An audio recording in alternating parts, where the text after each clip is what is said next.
జయశ్రీమన్నారాయణ. జ్ఞానానందమయం దేవం నిర్మలాస్ఫటికాగతం ఆధారం సర్వవిద్యానాం హయగ్రీవ ఉపాసన. ఆగస్టు నెల బుధుడు శుక్రుడు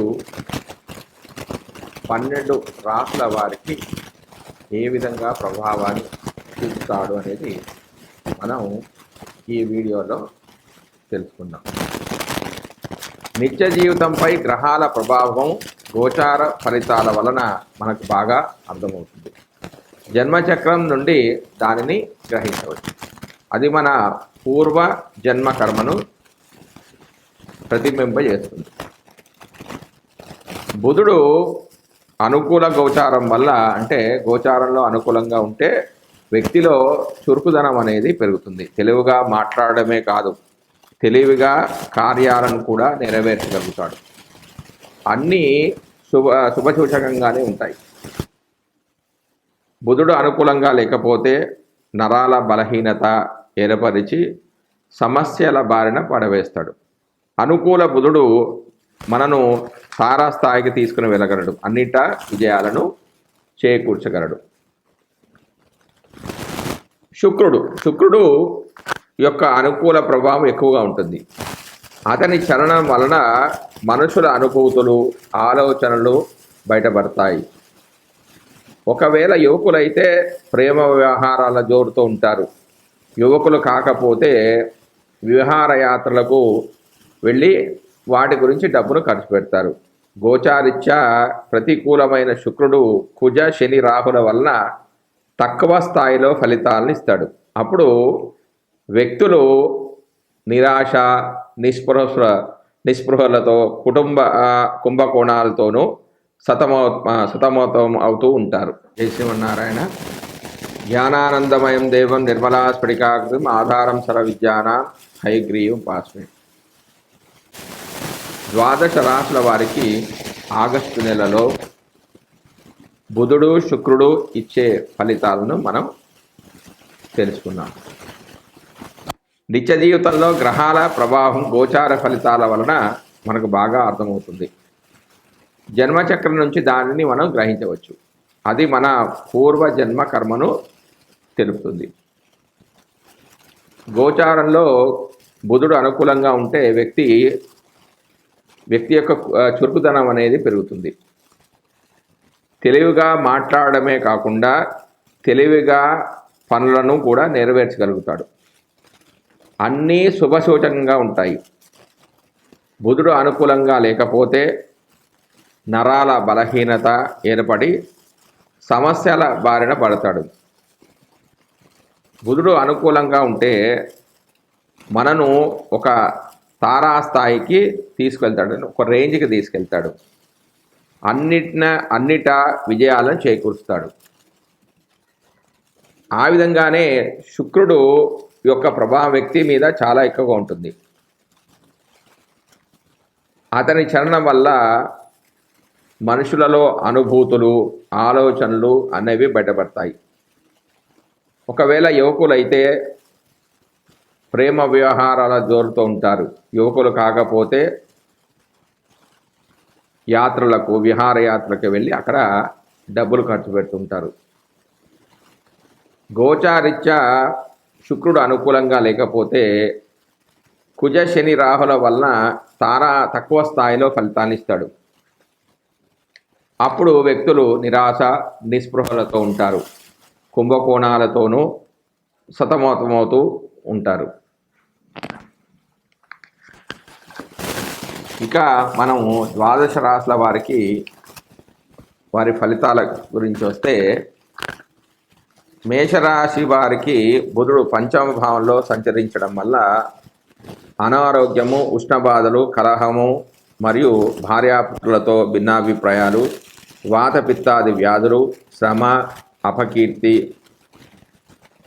బుద్ధిబల లోపము, కార్యసాధనలో ఆటంకాలు, మాతృసౌఖ్య హాని, కుటుంబంలో కలతలు ఏర్పడతాయి.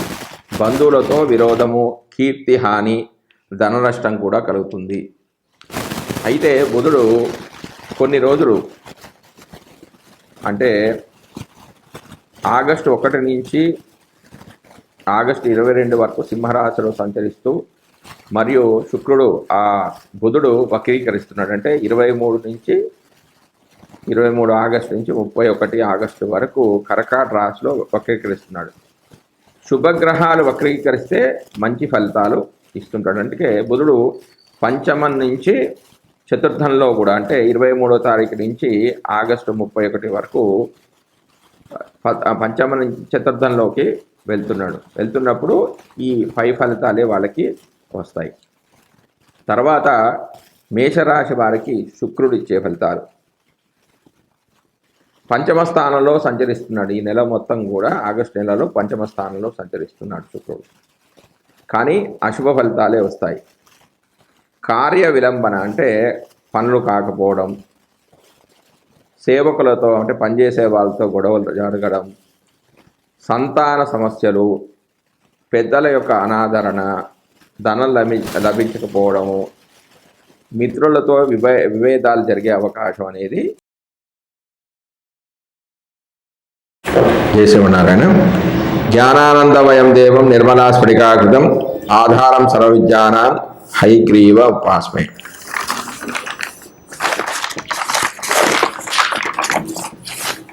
కర్కాటక రాశి వారికి బుధుడు ఆగస్టు 1 నుంచి 22 వరకు సింహరాశిలోను, ఆగస్టు 23 నుంచి 31 వరకు కర్కాటక రాశిలో, అంటే వక్రి అంటే వెనక్కి వెళ్తున్నాడు లోను ఈ బుధుడు సంచరిస్తూ ఉన్నాడు. ఆ విధంగానే శుక్రుడు ఆగస్టు 1 నుంచి 24 వరకు సింహరాశిలోను, మరియు ఆగస్టు 25 నుంచి సెప్టెంబర్ 19 వరకు కన్యరాశిలోను సంచరిస్తూ ఉన్నాడు. కాబట్టి వీరికి ఇచ్చే ఫలితాలు ఏ విధంగా ఉన్నాయంటే, రెండవ స్థానంలో శుభ ఫలితాన్ని ఇస్తాడు. సుఖము, ఆరోగ్యము, సజ్జన సహకారం, ధనలాభం, కార్యానుకూలత, సజ్జన గోష్ఠి, విలువైన రత్న ప్రాప్తి కలుగుతాయి. చివరి 10 రోజులు మాత్రం అకాల భోజనము, బంధువైరం, దుష్ట సహవాసము, వస్తువు యొక్క నష్టము, శత్రువృద్ధి, అస్థిరత, బంధువుల వల్ల కష్టాలు, తగవులు, నీచజన స్నేహము, ధన నష్టం అనేది కలుగుతుంది. శుక్రుడు యొక్క ఫలితాలు. శుక్రుడు 2వ స్థానంలో సంచరిస్తున్నప్పుడు ఈ రాశిలో పునర్వసు నక్షత్రం వారికి మాత్రం శుభ ఫలితాలు అనేవి ఉండవు. పుష్యమి, ఆశ్లేష నక్షత్ర వారికి సామాన్యమైన ఫలితాలు వస్తాయి. ఆరోగ్యము, కీర్తి, స్త్రీ సౌఖ్యము, నూతన వస్తు ప్రాప్తి, కుటుంబ వృద్ధి, దేహ సౌఖ్యం కలుగుతాయి. ఆశ్లేష నక్షత్రం వారికి ఇవి కలుగుతాయి. పుష్యమి నక్షత్రం వారికి మాత్రం సామాన్యమైన ఫలితాలు అనేవి కలుగుతాయి. జై శ్రీమన్నారాయణ. యొక్క దోషాలు ఏ విధంగా ఉంటాయి అంటే, మేధస్సు తక్కువగా ఉండడం, వ్యాపారంలో నష్టాలు కలగడం, చదువు వంట పట్టకపోవడం, నాడీ దోషాలు, నిర్ణయాలు తీసుకోవడంలో ఇబ్బందులు, మిత్రులతో ఇబ్బందులు, లెక్కలంటే భయం, ఉదర రోగాలు కలవారు, నత్తి లేదా మాట సరిగా లేకపోవడం, ఎముకలు విరగడం, వారి జాతక చక్రంలో బుధ దశ యోగించకపోవడం, బుధుడు మీనరాశిలో ఉండడం, బుధుడు శత్రురాశిలో ఉండగా అవి పాపస్థానాలు అయినప్పుడు, వాత దోషాలు ఎక్కువగా ఉన్నా కూడా బుధుడి యొక్క దోషాలు ఎక్కువగా ఉంటాయి. దీనికి గాను బుధుడికి చేసుకోవాల్సిన శాంతి విధానం ఏంటంటే, రోగగ్రస్తుడైన ఆ యొక్క జాతకుడిని ఒక పెద్ద రాశిలో ఒక పక్క ఉంచి మరొక పక్క పెసలు మొదలైన ధాన్యాలంటే అతనికి తగ్గట్టుగా, అతని శక్తికి తగ్గట్టుగా ధాన్యాలు ఉంచేసి, అతను ఎంతైతే బరువు తూగుతాడో అన్ని కేజీల యొక్క పెసలను ఒక పండితుడికి అంటే ఒక బ్రాహ్మడికి దానం చేస్తే బుధుడి యొక్క పీడా నివృత్తి అవుతుంది. బుధ దోషం వల్ల కలిగే రోగాలకు ఇంకా ఏం చేయాలంటే, ఉత్తరేణి బీజంతో చేయబడిన ఔషధాన్ని తీసుకుంటే గుణం అనేది కలుగుతుంది. అంటే ఆ రోగాలు అనేవి తగ్గుతాయి. ఇంకా దీనికి సంబంధించిన శాంతి విధానంలో ఏం చెప్పారంటే, కేంద్ర ఉభయ రాసుల్లో ఉన్నప్పుడు విష్ణు పూజ, కేంద్రాల్లో ఉంటే వాళ్ళ జాతకంలో 1, 4, 7, 10 స్థానాల్లో ఉన్న, ఉభయ రాసుల్లో ఉన్న అంటే బుధుడు మిథునము, కన్యా, ధనస్సు, మీనరాశిలో ఉన్నప్పుడు విష్ణువుని పూజించుకోవాలి. స్థిర రాశిలో మొదటి 2 దెక్కాన్నాల్లో ఉంటే, స్థిర రాశులు అంటే వృషభము, కర్కాటకము, కన్యా, వృశ్చికము, కుంభం, ఈ విధంగా ఈ రాశులలో ఉంటే కృష్ణుడికి పూజ చేసుకోవాలి. స్థిర రాశిలోని 3వ దేకానంలో ఉంటే 20 నుంచి 30 డిగ్రీల మధ్యలో, స్థిర రాశులు అంటే వృషభము,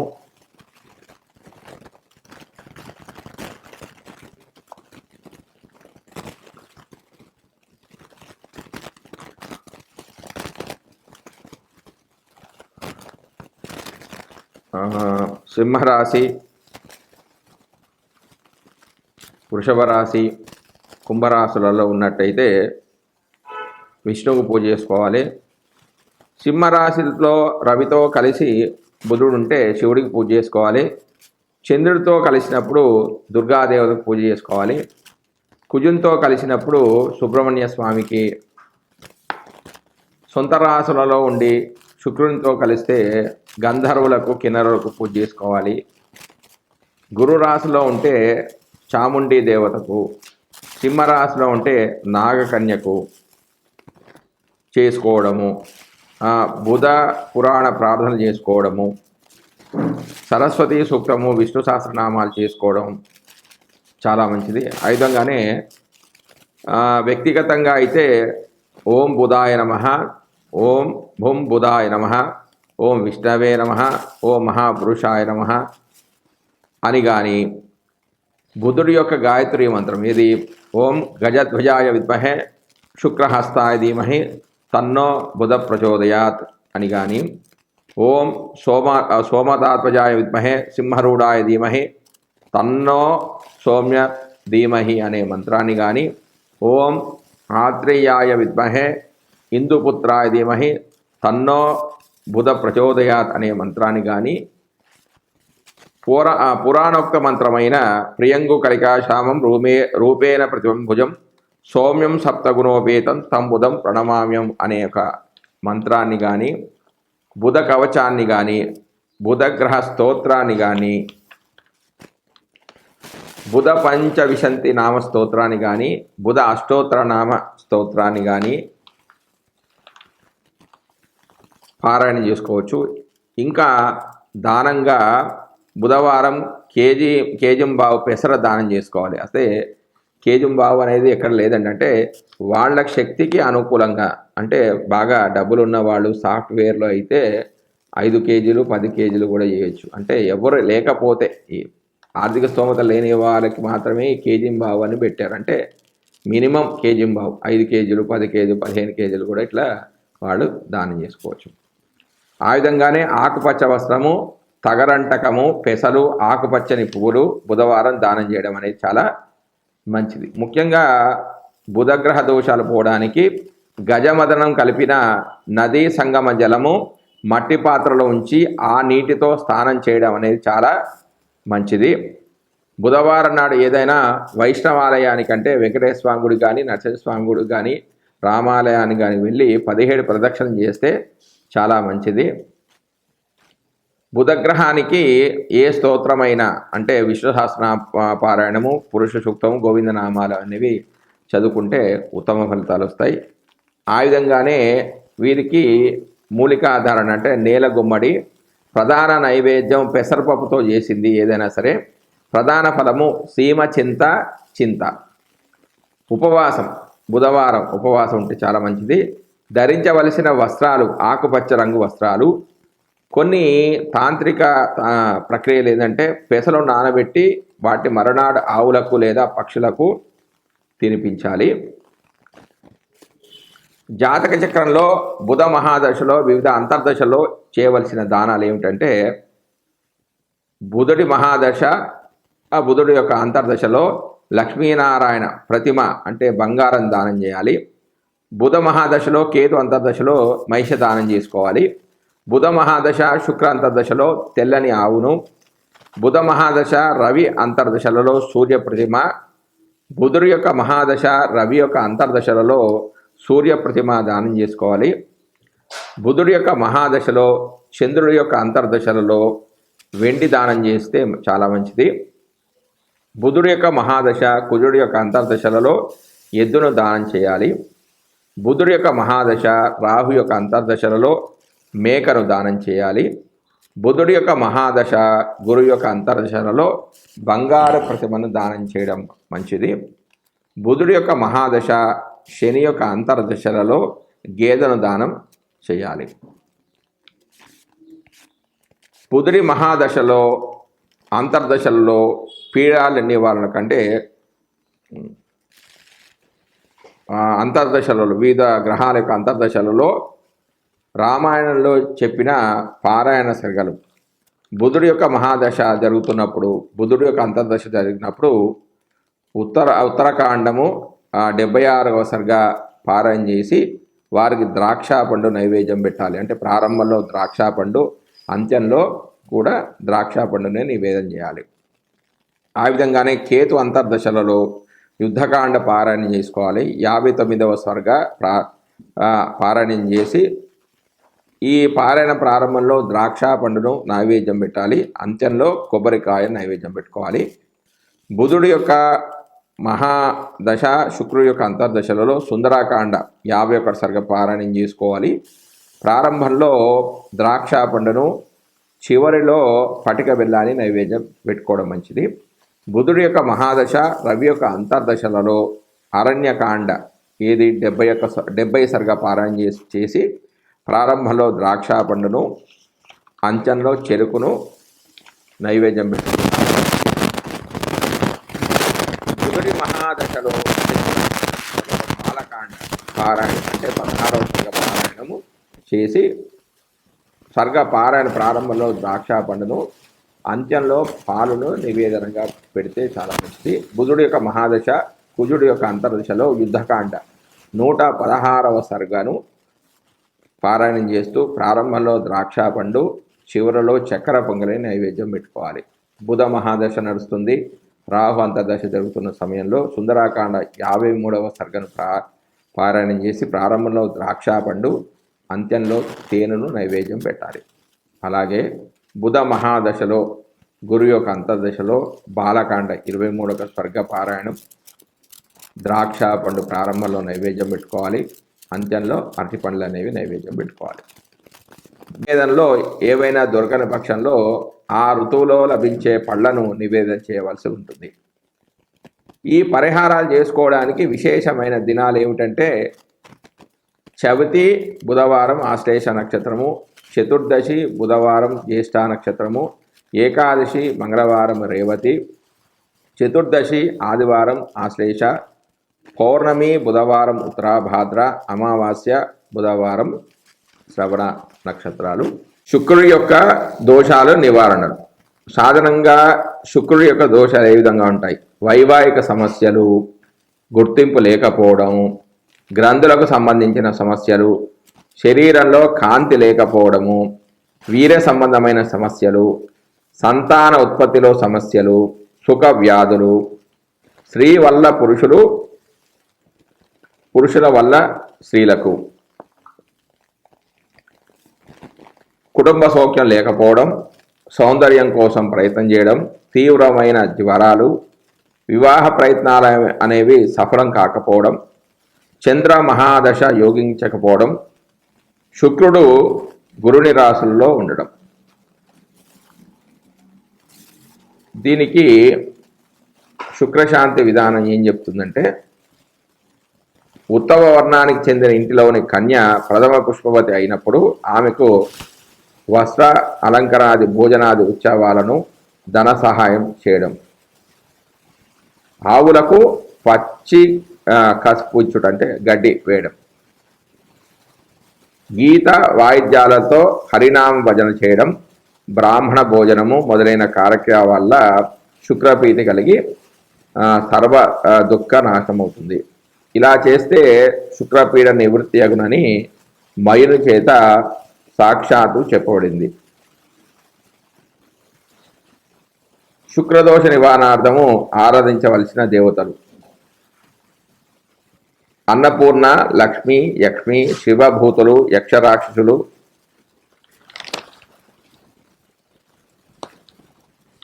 సింహంలో ఉంటే యక్షి, ధనుస్సు మీనంలో ఉంటే దుర్గాదేవతకు, మకరంలో ఉంటే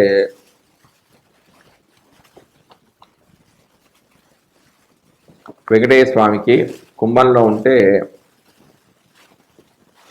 విష్ణుమూర్తికి పూజ చేసుకోవాలి. మరికొన్ని వివరాలు: వ్యక్తిగతంగా చేసుకోవలసిన మంత్రాదులు ఏమిటంటే ఓం శుం శుక్రాయ నమః, ఓం హ్రీం శ్రీం శుక్రాయ నమః, ఓం శుం శుక్రాయ నమః, ఓం ద్రాం ద్రీం ద్రౌం స శుక్రాయ నమః అనే మంత్రాలు.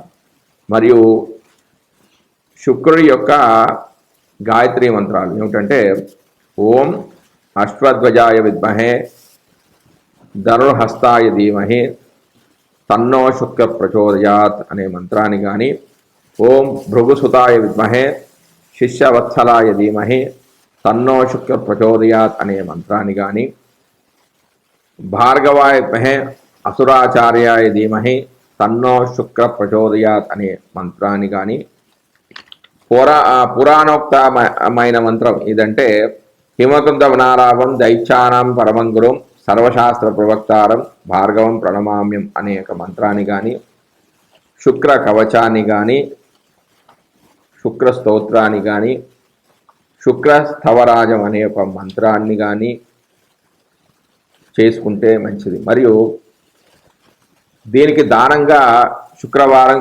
కేజంబావు బొబ్బర్లు దానం చేసుకోవాలంటే మినిమం కేజంబావు అంటే వారి ఆర్థిక స్తోమతను బట్టి 5 కేజీలు కానీ 10 కేజీలు కానీ 15 కేజీలు కానీ దానం చేస్తే తప్పేం లేదు.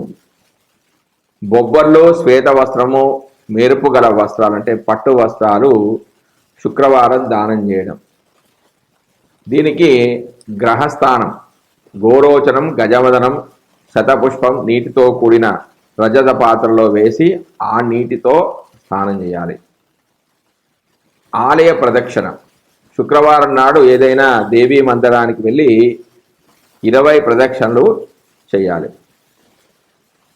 చదువుకోవలసిన ఇతర స్తోత్రాలు: శుక్రగ్రహానికి సంబంధించిన స్తోత్రాలు, అష్టోత్తరాలు, కవచాలు, కనకధారాస్తవము, లక్ష్మీ సహస్రనామము, లక్ష్మీదేవికి సంబంధించిన ఏ స్తోత్రానైనా పారాయణం చేసుకోవచ్చు.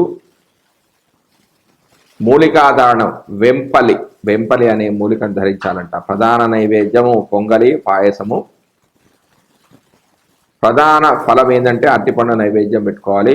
ఉపవాసం అంటే శుక్రవారం నాడు ఉపవాసం ఉంటే చాలా మంచిది. ధరించవలసిన వస్త్రాలు గట్టి తెల్లని వస్త్రాలు అంటే మెరిసేవి పట్టు వస్త్రాలు కూడా ధరించవచ్చు. కొన్ని తాంత్రిక ప్రక్రియలు ఏంటంటే మంచి ఆహారము ఆవుకు తినిపించాలి. మేడి ఆకులో నెయ్యి అన్నం ఉంచి పసుపు కుంకుమ వేసి దాని చుట్టూ 3 ప్రదక్షిణ చేసి దిష్టి తీసుకొని ఆగ్నేయ వైపు స్థానంలో పెట్టి రావాలి. ఇలా 41 రోజులు చేయాలి. శుక్ర దశలోని అంతర్దశలలో చేయవలసిన పరిహారాలు: శుక్ర మహాదశ, శుక్ర అంతర్దశలలో మహాలక్ష్మి పూజ చేసి ఎర్రని ఆవును దానం చేయాలి. శుక్ర మహాదశ, రవి అంతర్దశలలో సూర్య నమస్కారాలు చేయాలి. ఛాగదానం చేయాలి అంటే మేకను దానం చేయాలి. శుక్ర మహాదశ, చంద్ర అంతర్దశలలో గౌరీ పూజ, లేడిని దానం చేయడం. శుక్ర మహాదశ, కుజ అంతర్దశలో సుబ్రహ్మణ్య స్వామి పూజ చేసుకోవడం, ఎద్దును దానం చేయడం. శుక్ర మహాదశ, రాహు అంతర్దశలో దుర్గా జపం చేయడం, గుమ్మడి పండును దానం చేయడం.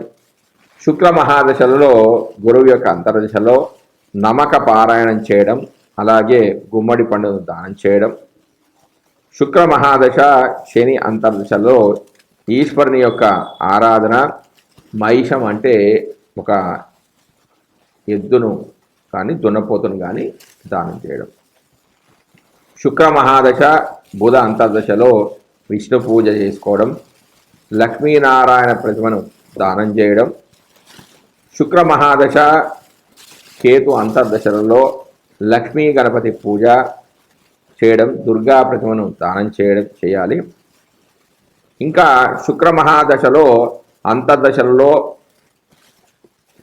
గ్రహాల పీడా నివారణకు చెప్పబడిన శ్రీమద్ రామాయణంలోని పారాయణ సర్గలు ఈ విధంగా ఉంటాయి. రామాయణంలో కొన్ని సర్గల పారాయణ చేయడం ద్వారా కూడా శుక్రదోష నివృత్తి అనేది కలుగుతుంది. శుక్రుడి మహాదశ, శుక్రుడి అంతర్దశలలో సుందరాకాండ పారాయణం, 36వ సర్గ, పటిక బెల్లం, ప్రారంభంలోనూ కూడా అంత్యంలోనూ పటిక బెల్లాన్ని నైవేద్యం పెట్టుకోవాలి. శుక్ర మహాదశ, రవి అంతర్దశలలో ఉత్తరాకాండ పారాయణం, 67వ సర్గ పారాయణం చేయాలి. పటిక బెల్లం ప్రారంభంలో, నేరేడు పండ్లు చివరలో నైవేద్యంగా పెట్టుకోవాలి. శుక్ర మహాదశ, చంద్ర అంతర్దశలలో బాలకాండ అంటే 87వ సర్గ నుంచి 90వ సర్గ వరకు పారాయణం చేసుకొని ప్రారంభంలో పటిక బెల్లాన్ని నైవేద్యం పెట్టుకొని చివరలో ద్రాక్ష పళ్ళని నైవేద్యం పెట్టుకోవాలి. శుక్ర మహాదశలో పూజ అంతర్దశలో 100 సుందరాకాండ పారాయణం చేసుకోవాలి. పటిక బెల్లాన్ని ప్రారంభంలో నైవేద్యం పెట్టుకొని తర్వాత చివరిలో కొబ్బరికాయ నైవేద్యం పెట్టుకోవాలి. శుక్ర మహాదశలో రాహు అంతర్దశలో బాలకాండ 4వ సర్గ పారాయణ చేసుకోవాలి. పటిక బెల్లం నైవేద్యం పెట్టుకోవాలి. చివరిలో కూడా పటిక బెల్లాన్ని నైవేద్యంగా పెట్టుకోవాలి.